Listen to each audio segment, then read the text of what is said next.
Hello everyone and welcome back to Let's Play Pokemon FireRed.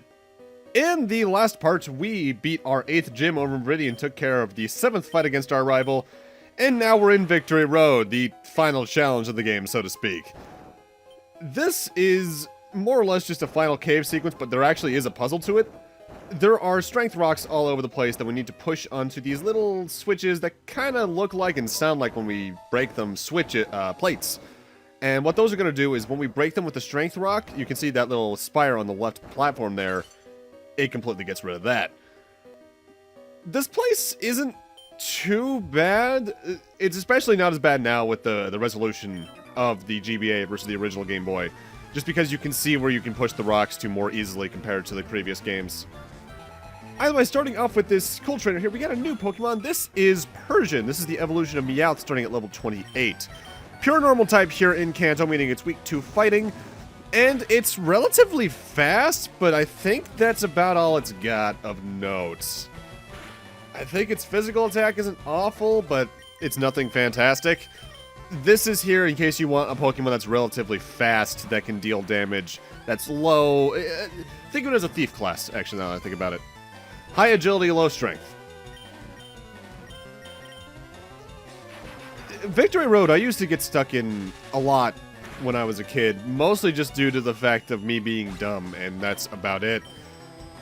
In terms of Pokemon you can find throughout here, there's a bit of a range. Like, you can find a lot of second stage evolutions, Macho, Golbat, Sandslash, Marowak later on, I think.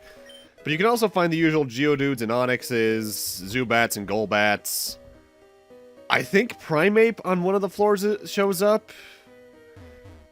And I want to say you can also run into Gravelers, but I think I might be thinking of Heart Gold, Soul Silver when it comes to that.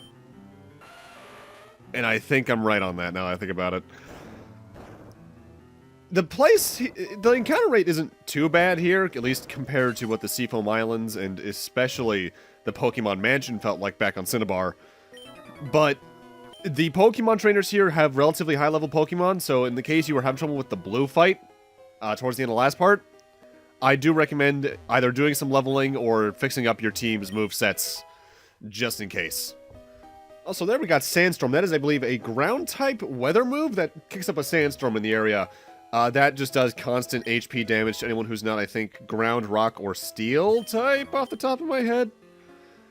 It can be useful in the case that you're going up against something that has a lot of HP and you just want to chip down slowly for stall strategies. Again, the only weather moves I like are the ones that the enemies use that make me stronger. Like Rain Dance if I'm using Thunder, Sunny Day if I throw out a Fire type and they're trying to get Solar Beam out, so on and so forth. There are a lot of good items here in Victory Road, though. A lot of generally end-game level things. Max Elixirs, Max Revives in at least a couple places. A surprising amount of TMs, I think, or am I thinking of Heart Gold Soul Silver with that? I might be thinking of Gen 4 now that I think about that. Either way, a lot of stuff here, and it's really good. And again, most of the trainers here are completely optional, technically. I try to show off all the ways you can walk around them. I think if you want to beat the area, this is the only required one for getting all the items. And I think there was one extra required fight in the original Gen 1, but I believe it was changed to a double battle here. And the thing is about double battles in FireRed LeafGreen and Gen 3, from my memory at least for FireRed LeafGreen, I think this actually isn't true for Gen 3. The double battles are always two people next to each other who don't walk downwards, so you can only encounter them if you get into the tile directly in front of them. Whereas in, I believe, true Gen 3 and Gen 4 onwards especially, if you just get noticed by two trainers at the same time, it'll be treated as a double battle.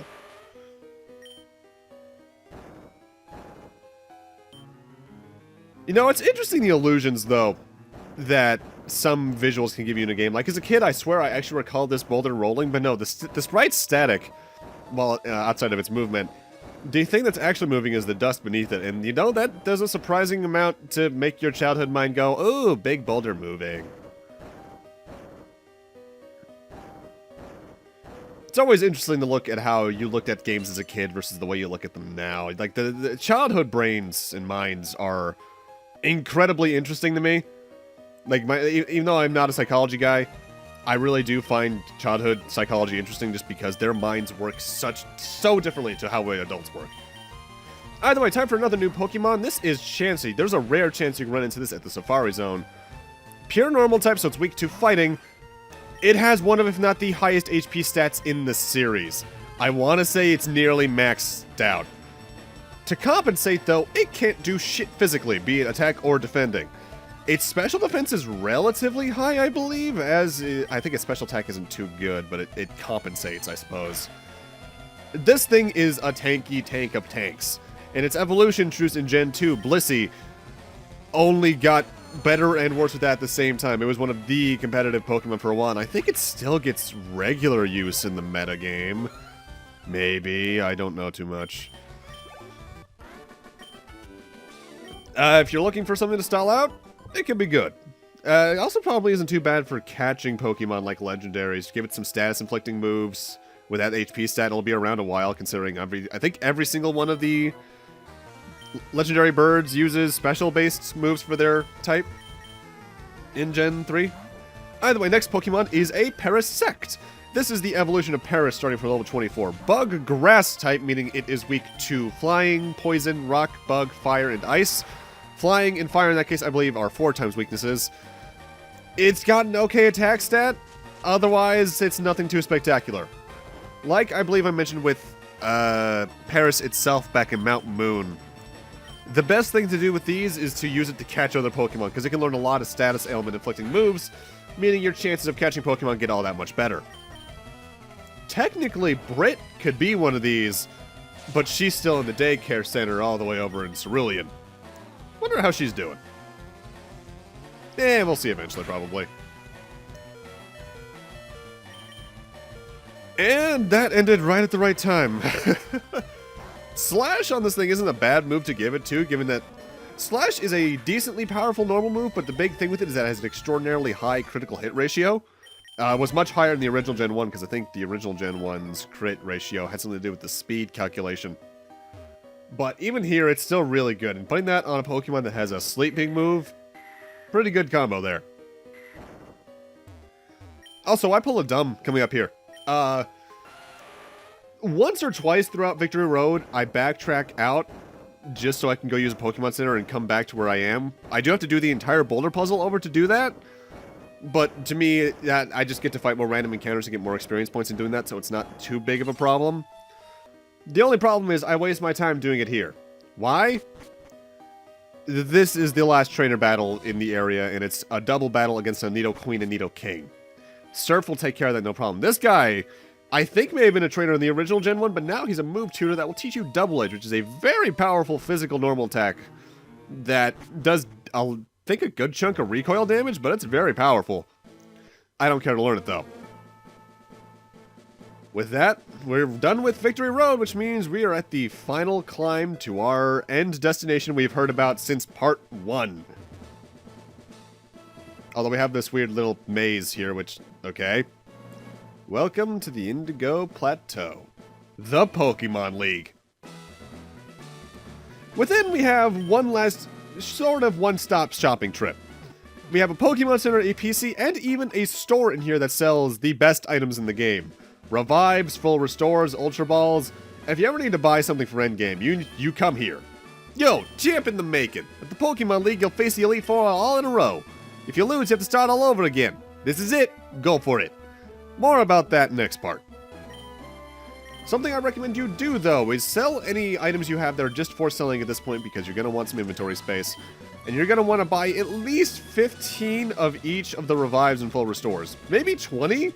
But I'm comfortable enough with my current inventory that I don't think I'll need all of them. Hopefully. After this, though, the original recording actually ended before I went into the Elite Four. But I am going to be doing some cleanup for more or less the rest of the video. Items I could have grabbed that I didn't earlier, parts of the route I didn't explore, and a couple of other little hidden ends that I didn't really take care of yet.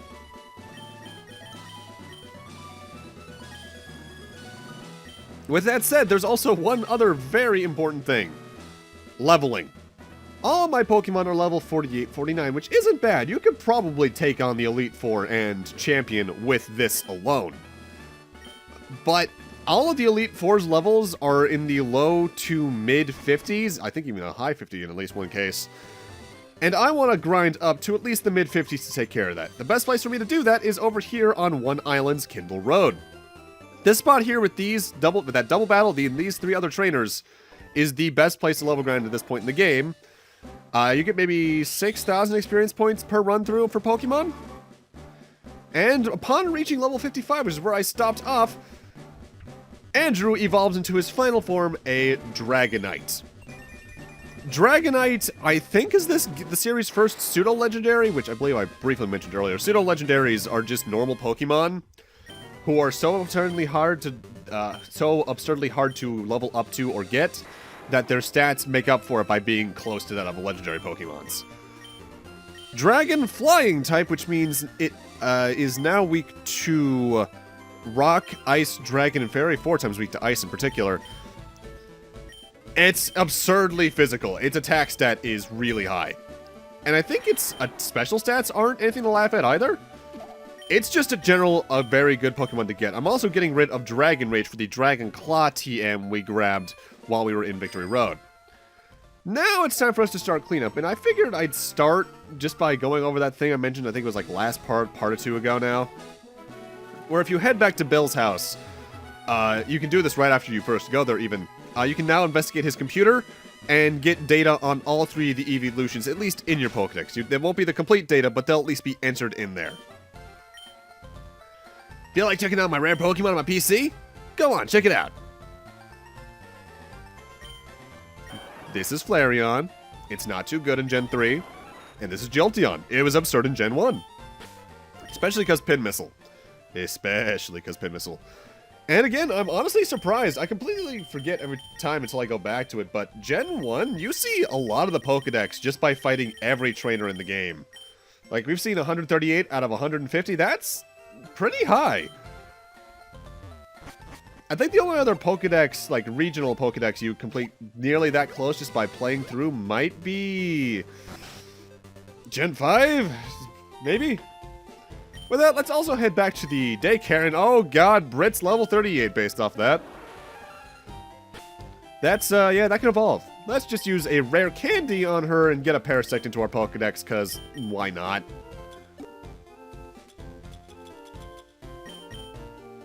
I am doing this for more than one reason, though, because something I want to do, at least before I end off the LP, is get all of the Professor Oak 8 items.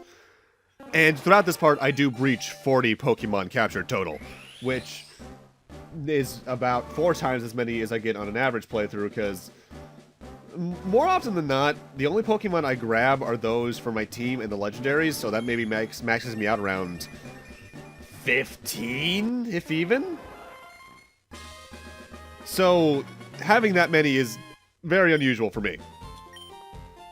With that evolved, now let's head around the area and get some stuff we haven't gotten yet. First off, back here down on Route 15, and technically 14 over here, there's this tree we can cut down, and I just brought the Farfetch'd back in my team for this little bit to grab the extra items and fight these other trainers. None of them have anything too special. I think this lady had a Pikachu and a Raichu. That was a Hitmonlee and Hitmonchan. I forget what she had. That's Rain Dance. That will start rain, so if you want to give that to a water Pokemon and then switch out for something that has Thunder, that's a pretty good strategy there. This guy, I believe, had a Nidoran male and Nidorino. And since he's required to get this item, it's time for us to fight him. Oh, man, that's very unfair leveling. Now, if you were using this as a guide, to which I say, why? A lot of this stuff is stuff you probably could have done or did do along the way, because you may have kept a Pokemon with Cut on your team longer than I did, so on and so forth. I'm just doing it now for one of a few reasons. Either I intentionally saved it for this long, I plain forgot to, or I just didn't have the ability to and I didn't want to backtrack for it at the time. Also, here we're going to grab the item finder again. This will slowly point you tile by tile in the general direction of a hidden item on the screen, and I think I found most of them throughout the game. There are a couple I think you just outright need the item finder to get, though, including, I think, some on 3 Island that I just couldn't grab. But for now, that's not going to get much use. What is going to get some use is the amulet coin we're going to get here. I'm actually going to put this on, I believe, Blaze for the end game stuff, just so I can get that little bit of extra more money. Additionally, I'm also going to give another item to someone else over here from the Safari Zone. I'm only here to grab some other items that I didn't grab in my first round. Nothing too important beyond the one item I mentioned while we were here the first time, the Quick Claw. Though I do catch some new Pokemon while I'm here, just for the sake of it. Also, since we can now surf, we can completely access all the areas from the start. You no longer need to go, like, around the entire loop, wasting, like, a third, if not half, your steps. Just getting towards where, like, the Warden's teeth were, for instance. So I can just head right up here to the north and grab the Quick Claw up here. I'm going to give this to Scott in between parts because he is the slowest member of my party from my memory. And having the chance for him to move first just due to that is a very good option. While I'm here, though, I do catch some Pokemon. Namely, I catch a Psyduck and a Tauros. Neither of these are going to be on my team. I just figured, you know what, I'm here, I might as well throw some Safari Balls and see if anything catches. I think I also caught an extra Doduo accidentally. Which sounds like me. I think I was trying to get to run, but I was mashing the A button too much. Honestly, when it comes to the Safari Zones, I think the best one is either Gen 3s or nothing else, really, because I honestly have never liked the Safari Zone too much in concept. It's just kind of annoying because it doesn't work the same as everything else, which admittedly I guess is the distraction. Like, it's meant to be a little minigame thing you can do on the side, and it's never required. I just don't like the capturing system there. Either way, with that, I'm going to need to end this off here. Thank you guys for watching, and in part 21, we're starting off towards endgame. I doubt we'll get through all the Elite Four in one video, but we'll see what happens. See you guys then.